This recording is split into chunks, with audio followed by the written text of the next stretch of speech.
할렐루야. 하루를 시작하는 이 시간에 하나님의 말씀으로 우리를 새롭게 하시는 하나님의 은혜와 은총이 성도 여러분들에게 충만하시기를 축원합니다. 오늘 읽은 32장부터 이제 욥기 이야기의 전개가 또 새로워집니다. 32장부터 37장은 이제 새로운 논객 엘리후의 등장과 또 변론을 다루게 됩니다. 이 엘리후는 욥과 친구들 간의 논쟁에 등장하지 않았던 제3의 인물입니다. 또한 엘리후는 이전에 한 번도 언급된 일이 없었습니다. 엘리후가 어떻게 욥과 친구들의 논쟁의 자리에 있다가 이들의 이야기에 끼어들게 되었는지 성경에서는 특별히 알려주지는 않습니다.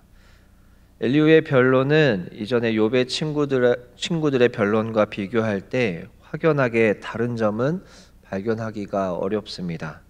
엘리후 역시 현세적인 인과응보의 논리에 근거해서 욥의 고난의 문제를 바라보고 있습니다. 굳이 이 세 친구들과 엘리후가 말하는 것이 무엇이 좀 다른가 좀 비교해 보면 욥의 친구들은 고난을 당하는 욥이 근본적으로 악인으로서 그가 마치 의인처럼 위선적으로 행하다가 하나님의 징벌을 받은 것이라고 전제를 깔고 이야기를 진행하고 있습니다. 엘리후는 욥이 근본적인 악인이라고 주장하기보다는 인간은 누구나 절대 의롭지 못하는데 욥도 그 자신이 알고 있는지의 여부는 알 수 없지만 알려지지 않은 어떤 악으로 인해서 하나님의 징계를 받아서 고난을 받고 있다라고 이야기를 합니다. 욥의 친구들이나 엘리후 모두 욥이 자신의 죄로 인해서 고난을 당하고 있다고 보는 점에서는 동일합니다.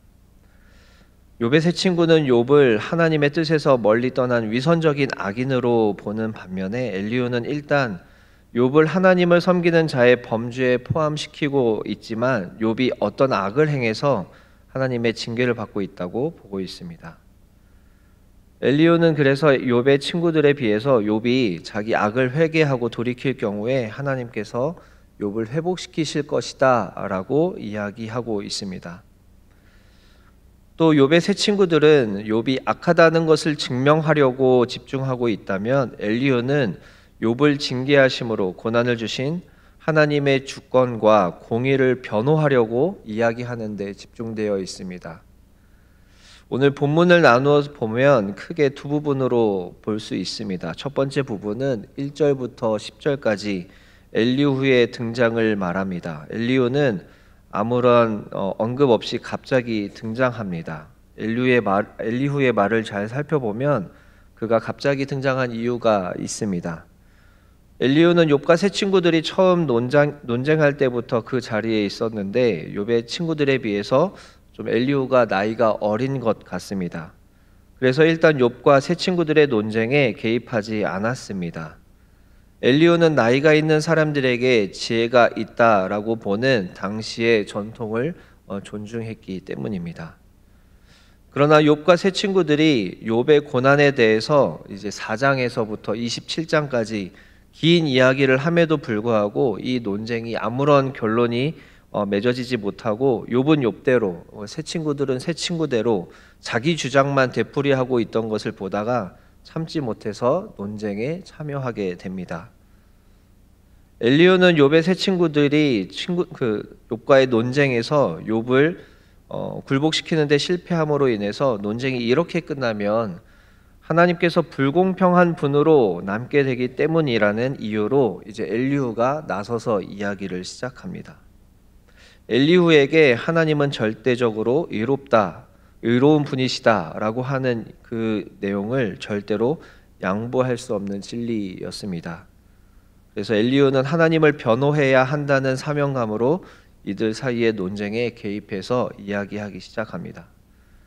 오늘 엘리후의 등장과 그의 말이 기록된 오늘 본문을 말씀을 통해서 하나님께서 주시는 두 가지 메시지를 함께 살펴보면 좋겠습니다. 첫 번째 메시지는 고난 속에 있다는 이유로 그 사람을 죄인으로 바라보면 안 된다라는 것입니다. 고난 속에 있다는 이유로 그 사람에게 어떤 죄가 있을 것이다 라고 예측하면 안 된다라는 것입니다. 1절을 보면 욥이 자신을 의인으로 여기니 세 사람이 말을 그쳤다라고 기록합니다.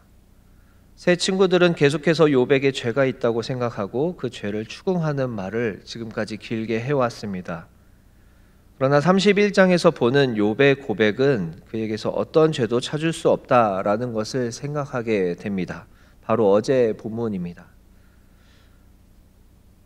31장에 드러난 욥의 고백은 정말 하나님 앞에서 순결한 사람이 아니면 느낄 수 없는 섬세한 감수성을 담고 있습니다.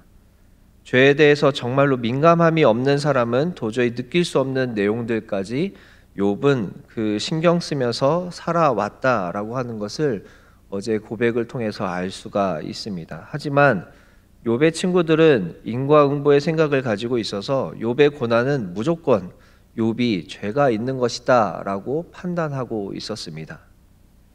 생각에서 그친 것이 아니라 무엇인가 죄가 있는 것이 확실하니 얼른 회개하라고 욥에게 회개를 강요합니다. 고난을 당한 것만 해도 위로가 필요한데 죄까지 뒤집어 씌우는 말을 들으니 욥의 억울함이 상상도 되지 않습니다. 요즘에도 그런 상황들을 참 많이 봅니다. 특별히 신앙생활을 잘 하고 있다가 어려움을 당한 어떤 사람들의 모습을 보면서 쉽게 이야기하게 되는 것들을 보게 되기도 하고 듣게 되기도 합니다. 그 사람을 걱정한다는 명분으로 오히려 고난을 당한 사람에게도 어떤 고난의 원인이 있었다라는 것을 꼭 부가적으로 이야기를 나누게 되는 것을 보게 됩니다. 이런저런 이야기를 나누면 그 집안이 어떤 일이 있었고 평소 행실이 어땠고 과거에 그가 어떤 일이 있었다든지 하는 말들을 듣게 됩니다. 그런데 성경을 보면 참으로 의인이었지만 또 한편으로 참으로 억울한 일을 당하는 사람들을 참 많이 보게 됩니다. 그런 사람들의 이야기를 보면서 세상을 보는 눈과 사람을 보는 눈을 성숙하게 할 수 있었다면 그렇게 인과응보식으로 생각하지 않을 수 있을 텐데 라는 생각을 하게 됩니다. 그런 면에서 세상을 인과응보로만 보는 관점은 참 수정이 필요하다 싶습니다. 지금 잠깐만 생각해도 성경 속에서 하나님 앞에서 의인이었지만 이유를 알 수 없이 어려움을 당한 사람들을 수없이 많이 찾아볼 수 있습니다. 고난을 당했다가 다시 회복을 할 수 있었던 사람들은 사실 우리가 잘 알고 있습니다. 험난한 이집트의 노예로 팔려왔지만 우여곡절을 통해서 이집트의 총리가 되었던 요셉이 있고 사울에게 쫓김을 당하는 삶을 살았지만 다시 회복되었던 다윗이 있고 바벨론에서 위협을 받는 삶을 살았지만 결국 하나님의 사람으로 오랜 시간 중요한 역할을 했었던 다니엘이 있습니다. 이 사람들은 고난을 당했지만 잘 극복하고 이겨냄으로 해서 뭔가 회복된 이야기들을 우리가 볼 수가 있습니다. 하지만 회복을 맛보지 못하고 그대로 억울한 죽음을 당한 사람들도 성경에는 참 많이 등장합니다. 창세기에 나오는 가인의 동생 아벨이라는 인물이 그렇습니다. 하나님께 진정으로 제사를 드린 것 외에 어떤 다른 잘못된 행동을 한 것을 찾아볼 수가 없습니다. 그럼에도 그 형 가인의 질투로 말미암아 성경에서 등장하는 최초의 살인 피해자가 됩니다. 그에게서 어떤 죄가 있어서 그런 일을 당했을까요? 하나님을 잘 섬겼을 뿐인데 어떤 그런 어려움을 당하기도 한다라는 것입니다. 사무엘 하에 다윗이 죄를 지으며 범했던 밧세바의 남편 우리아가 있습니다. 다윗은 밧세바를 범한 후에 그것을 무마하기 위해서 우리아를 전쟁터에서 예루살렘으로 부릅니다. 수고한다고 집에서 쉬게 하고 왕의 음식물을 하사합니다. 그러나 우리아는 전쟁터에 하나님의 언약궤가 있고 전우들이 고생하고 있으니 자신만 먹고 쉬고 저와 함께 있을 수 없다고 말하면서 부하들과 함께 왕궁문에서 노숙합니다. 다윗은 한 번 더 그를 술에 취하게 하고 그가 집에 가서 자도록 이를 꾸미지만 우리아는 끝까지 부하들과 함께 지내고 편하게 쉬지 않습니다. 이토록 하나님 앞에서나 사람들 앞에서 의로운 사람인 의로운 대로 행하지만 그는 다윗의 계략에 의해서 죽임을 당합니다. 하나님 앞에서나 사람들 앞에서 충성된 태도를 보였던 우리아에게 어떤 죄가 있어서 그렇게 다윗 왕에 의해서 죽임을 당해야 했을까요? 하나님을 정말로 잘 신실하게 섬기는 사람에게도 어려움은 찾아올 수 있다라는 것입니다. 열왕기상 21장에 등장하는 이스라엘 사람 나봇이라는 인물이 있습니다. 이 나봇은 북이스라엘 아합 왕이 통치할 때의 사람이었습니다. 아합 왕은 나봇이 가지고 있던 포도밭이 탐이 나서 그것을 자신에게 팔라고 제안합니다. 하지만 나봇은 내 조상의 유산을 왕에게 주기를 여호와께서 금하실지로다 라고 대답합니다. 당장 힘 있는 왕의 요구에도 불구하고 신앙적인 신념으로 포도밭을 팔지 않았습니다. 그저 신앙적인 선택을 했을 뿐인 나봇이었지만 아합과 왕비 이세벨은 계략을 써서 거짓 재판을 통해서 나봇에게 누명을 씌우고 평생 함께 지내온 마을 사람들로부터 돌에 맞아 죽게 합니다. 그리고 나봇의 포도원을 빼앗아 버립니다.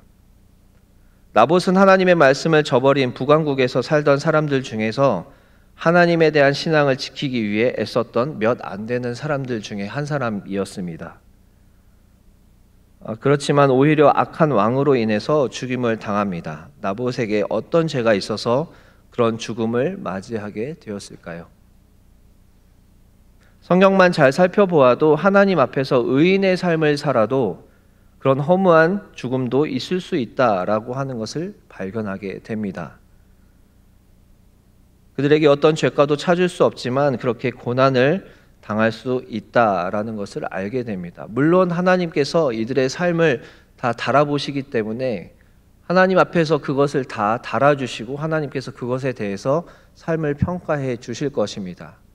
그렇지만 우리가 두 발 디디고 살아가는 이 현실 세계에서는 남들이 보기에 억울한 일도 충분히 있을 수 있다라는 것입니다.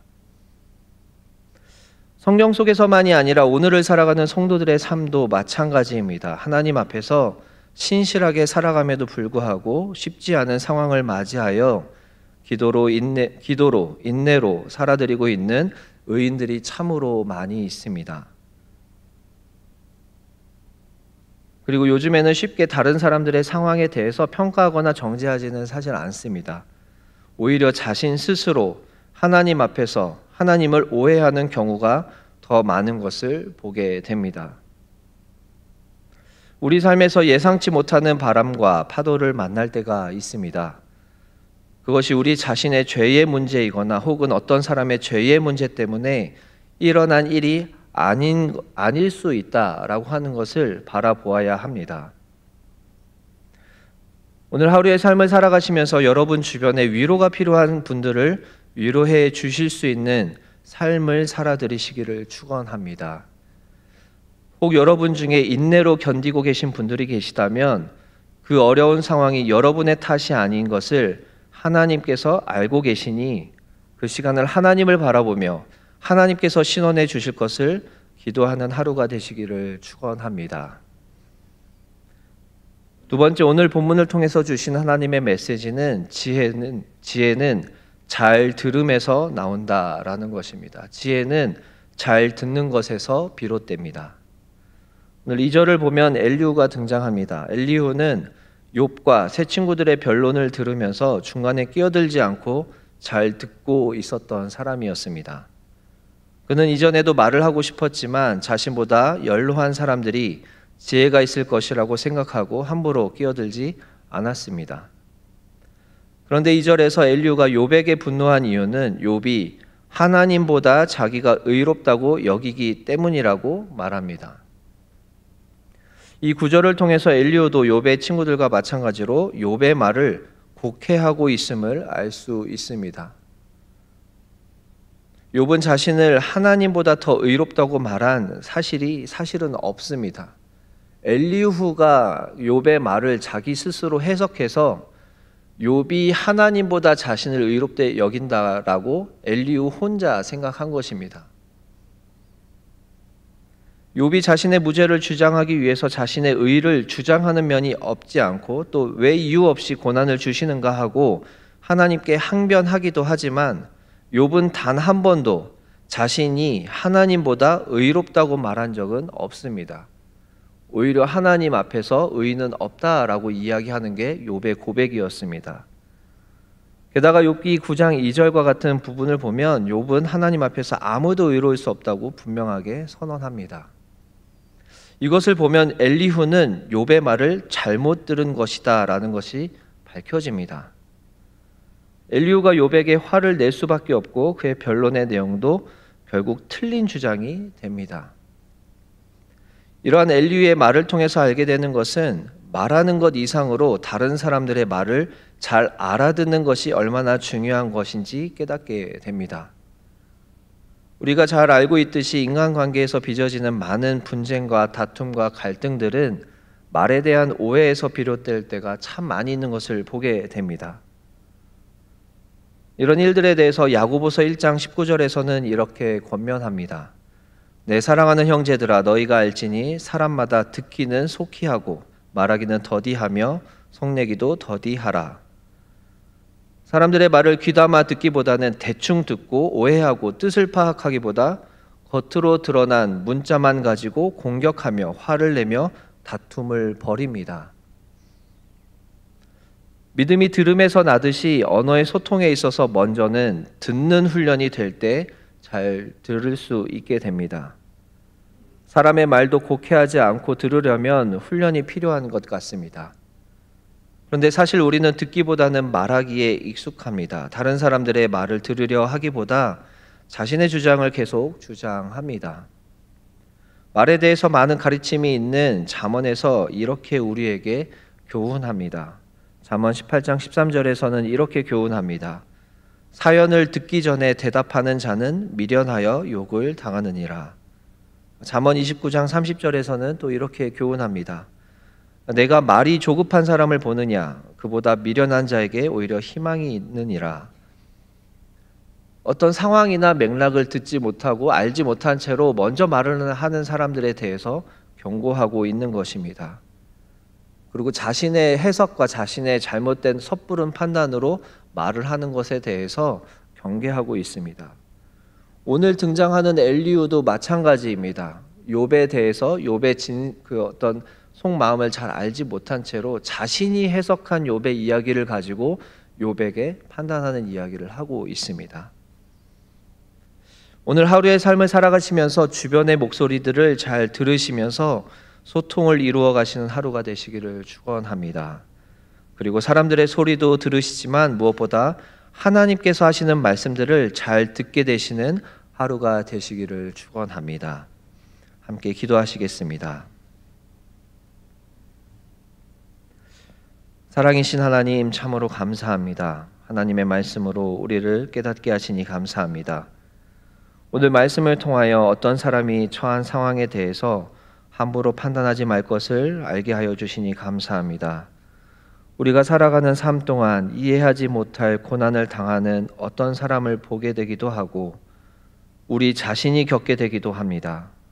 그럴 때 어떤 죄의 원인을 반성하지만 그것에 너무 집중돼서 누군가에게나 우리 스스로에게나 원인 모를 죄책감을 갖지 않도록 인도하여 주시옵소서.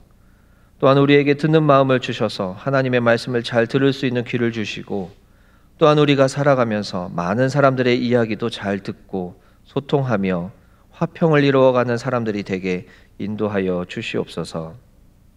하나님 연약하고 죄 많은 우리들을 택하셔서 죄로부터 구원해 주시고 우리에게 많은 것을 누리게 해 주시니 감사합니다. 복음을 주셔서 하나님 나라를 세워가는 역할과 사명을 우리에게 주셔서 표대를 향해 살아가게 하시니 감사합니다. 하나님 우리가 하나님께 받은 은혜와 복을 기억하면서 우리에게 맡겨주신 역할과 사명을 다할 수 있도록 늘 힘과 용기와 지혜를 더하여 주시옵소서. 그리하여 우리가 많은 사람들을 살리고 생명을 살리는 일들을 감당할 수 있도록 인도하여 주시옵소서. 우리 주님의 권속들 가운데에 여러 가지 문제를 안고 기도하고 있는 성도들이 있습니다. 간절한 기도의 제목들이 있습니다. 건강의 문제, 재정의 문제, 관계의 문제, 가정의 문제들이 있지만 하나님께서 역사하셔서 하나님의 살아계심을 경험하게 하여 주시옵소서. 하나님께 돌아와야 하는 영혼들이 있다면 하나님께서 속히 돌아올 수 있도록 인도하여 주시옵소서. 주께서 세우신 담임 목사님께서 많은 사역들을 감당하고 이제 잠시 쉼의 시간을 갖게 하시니 감사합니다. 이 시간을 통해서 하나님의 성령의 충만함을 갑절로 부어주시고 영과 혼과 육이 모두 충전되어 하나님의 사역을 잘 감당할 수 있도록 인도하여 주시옵소서. 오늘 하루의 삶을 하나님께 맡겨드립니다. 사랑이신 예수 그리스도의 이름으로 기도드립니다.